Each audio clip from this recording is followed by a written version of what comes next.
Oh, what's happening? It's Malio. We're doing this for the culture. I keep the thing coming, watch it blow.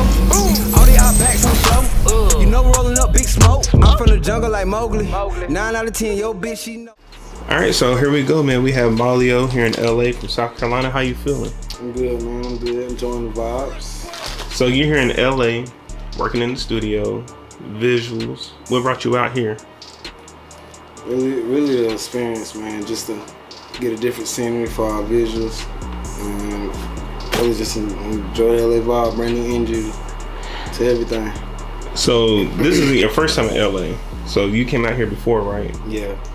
So what you do the last time you came? You got with who was it, Dak Magic, and y'all shot a couple of visuals. Did y'all ever go to the studio then?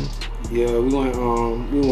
I forgot what. We went with Tunes too. I don't know what studio we went to. It was me, Jamie, a few other people. Man, we came to do music out here. We stayed for a minute. Okay. And so, you know, with LA, I know a lot of people like to come out here for the vibes and stuff like that. So, I mean, is that really what's big for, as far as your take on coming out here to LA? Is it just like a vibe, just to, you know, change the scenery, to get motivation behind the music? Or what is it like? What is it for you? Yeah, it is. It keep me going. It just, we used to seeing like the same stuff where I'm from. So it's like all of it, all the same. So when you come out here, just it motivates you when you get back to like, keep doing, you know what I'm saying, so you can get out here or take a trip out here whenever you want to. Just all motivation.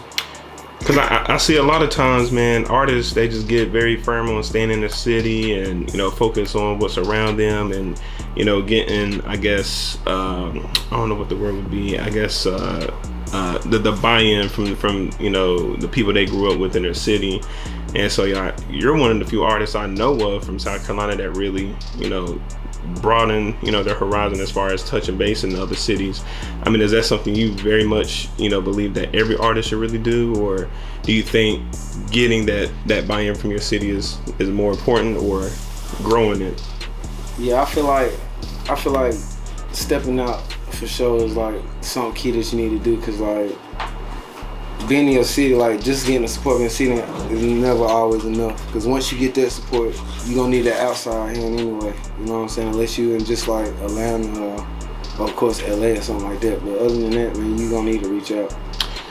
So I mean, you've been rapping for a long time, what, 6-7 years, more than that? Shit, probably more than that. Probably more than that. And if you've accomplished a lot in those 6-7 years, and you know, I'm pretty sure if people may not know of you, but they probably don't know you, but they at least know of you. Yeah. At some point in time as an artist. I mean, you got a track with probably one of the most, you know, Southern legends, Bankroll Fresh. I mean, how did even that come about? Man, to be real, this guy we knew named Caesar, Metamorphosis, that's what they call him. He was fucking with us here. We used to throw parties a lot at Jose Banana back in Anderson. Me and Prince Kills, you know what I'm saying, all of us, we used to throw parties, and we kind of linked up with Caesar with doing that, and he already had a connect with street execs.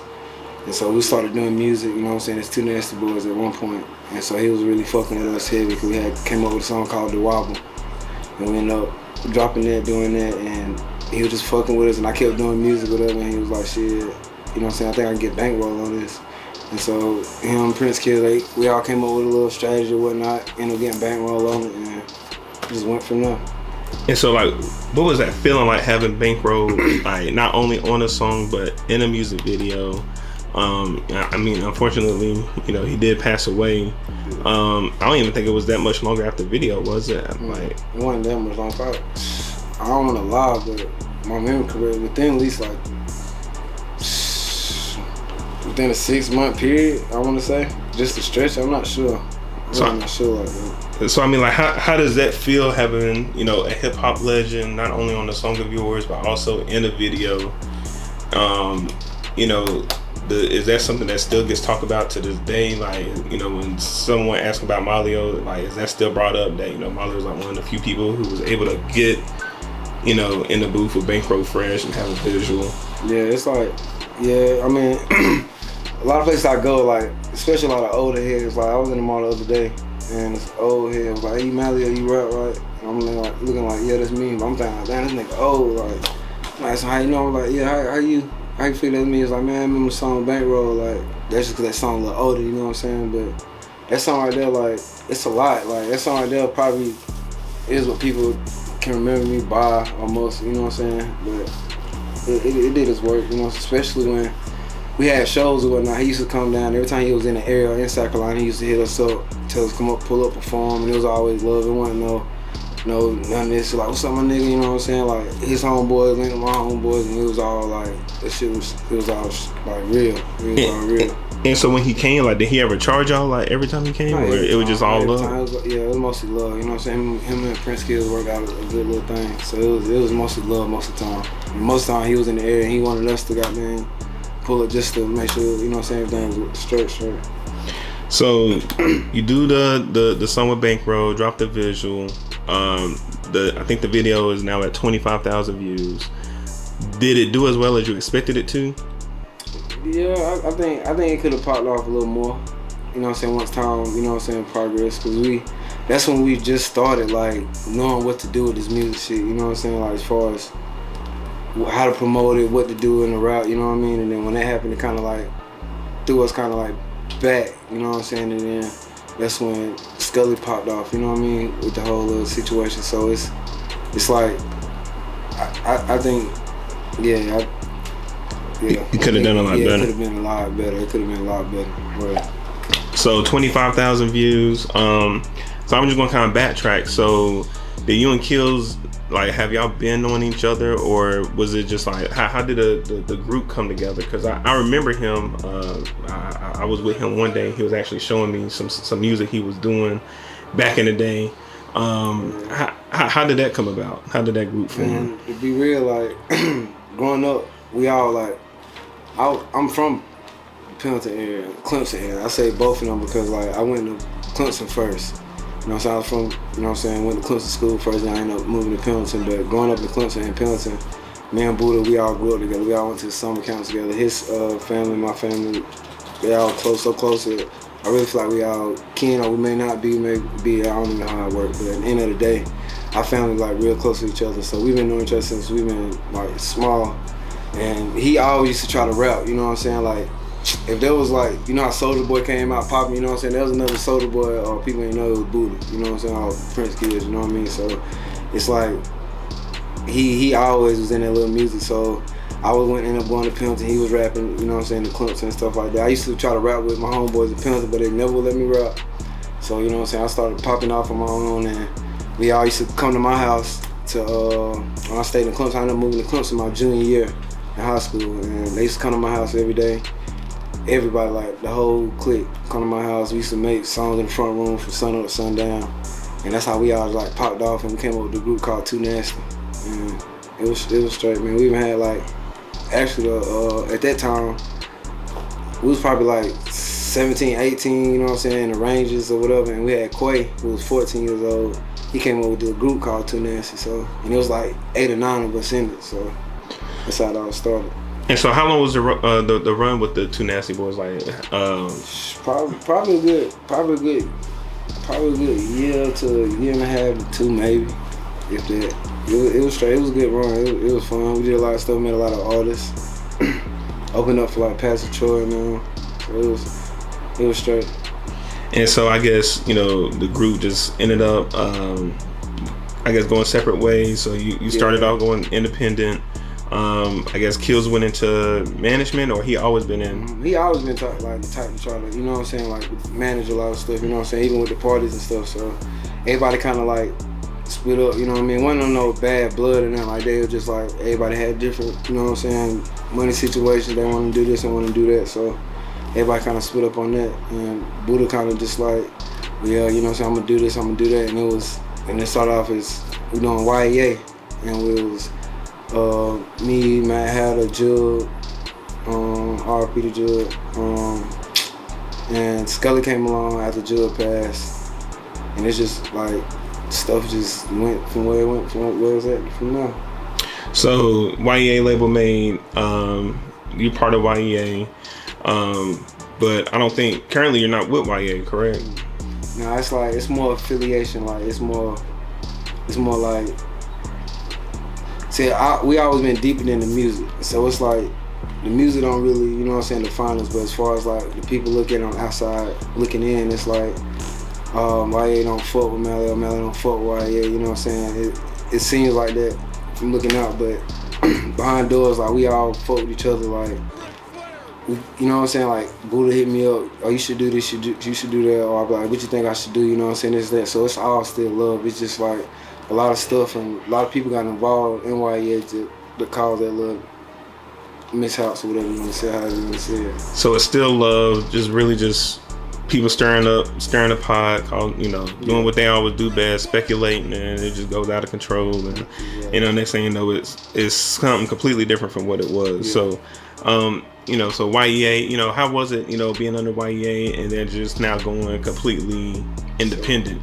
It was straight, like, you know what I'm saying? It was kind of like me being in YEA. I wasn't just an artist type. You know what I'm saying? I played a major role, like, as far as like ideas and stuff like that. So a lot of stuff that I learned, you know what I'm saying, a part of that I kind of took off. Like when we was recording Too National, I was the one doing the producing, like the stuff Al do now, you know what I'm saying? So it wasn't really hard for me to like transition as far as the work ethic.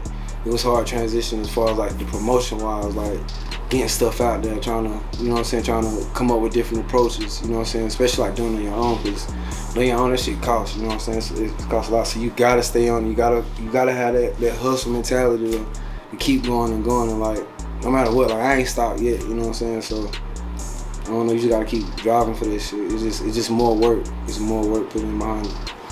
So then we go from there to, for a while, you and Scully was dropping a lot of projects together. Y'all were doing a lot of videos. I think y'all even did an album together, right? Mixtape. Yeah, okay, mixtape. And then, how did that come about with, Scully jumping into YEA? I know Jug passed, RIP to Jug, and then Scully came in, and then I think that was his really first time at rapping, right when he transitioned over. Yeah, him and see, like after Jug passed, like Scully didn't really want to rap. You know what I'm saying? He'll tell you that. I mean, it's interviews. He, you know what I'm saying, telling it. You know what I'm saying? He didn't really want to rap. He was just more, Jug gonna do this. You know what I'm saying? So him and Jug had a song, Three Bitches and Me. You know what I'm saying? It came out, and he was always around. You know what I'm saying? At the time, and when Jug passed, like he was around more. You know what I'm saying? More and more, and a lot of people was telling him he should rap. So he would, when Jug passed, would have parties, and Scully would come here and perform Three Bitches and Me, and like they were really fucking with him. You know what I'm saying? And I think that kind of helped him inspire, you know what I'm saying, him to jump in it heavy. And when he got in, he was like, he was kind of like tiptoeing in it, like, man, I don't think this shit sound right, but we would just push him and tell him like, bro, this shit straight, but like, you know what I'm saying, keep writing, you know what I'm saying, and he just kicked it in, and it just went from there, like, he just started doing it.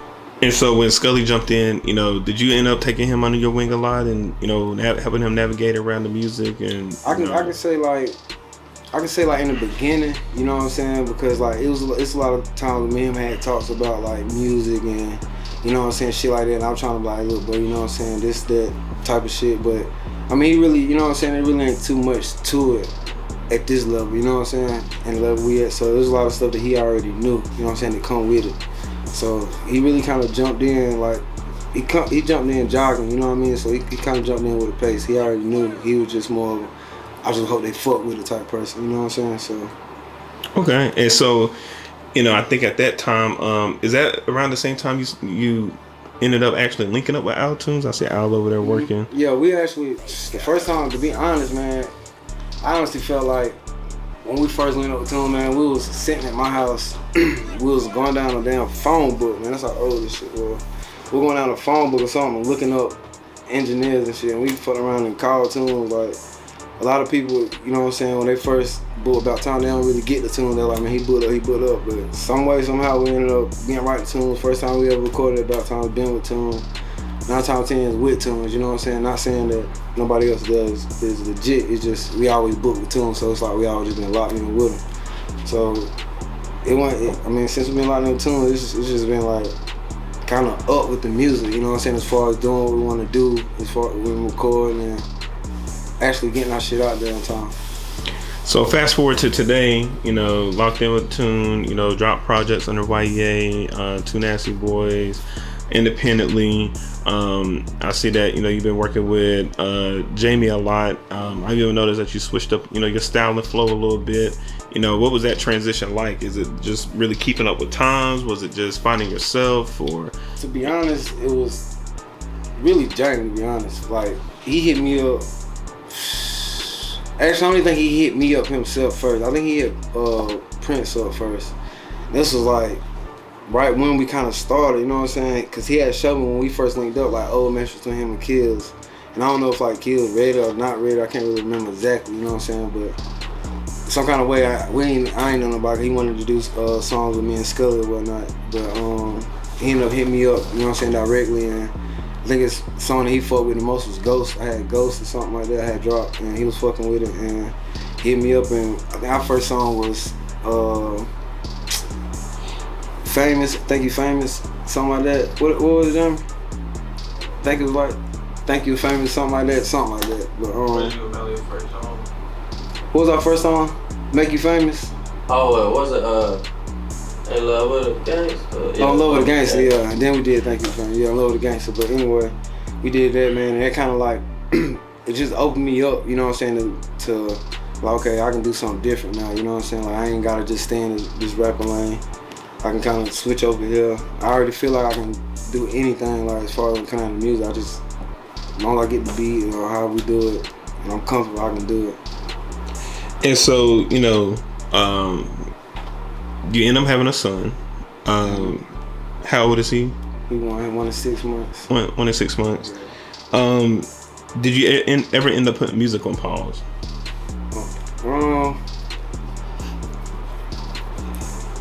I can. Or let me rephrase. Like, did you ever second guess continuing doing music after your son? I never second guessed. It kind of motivated me more, but it kind of like the situation, you know what I'm saying, behind my son and stuff kind of like slowed me down a little bit because it kind of knocked me off focus.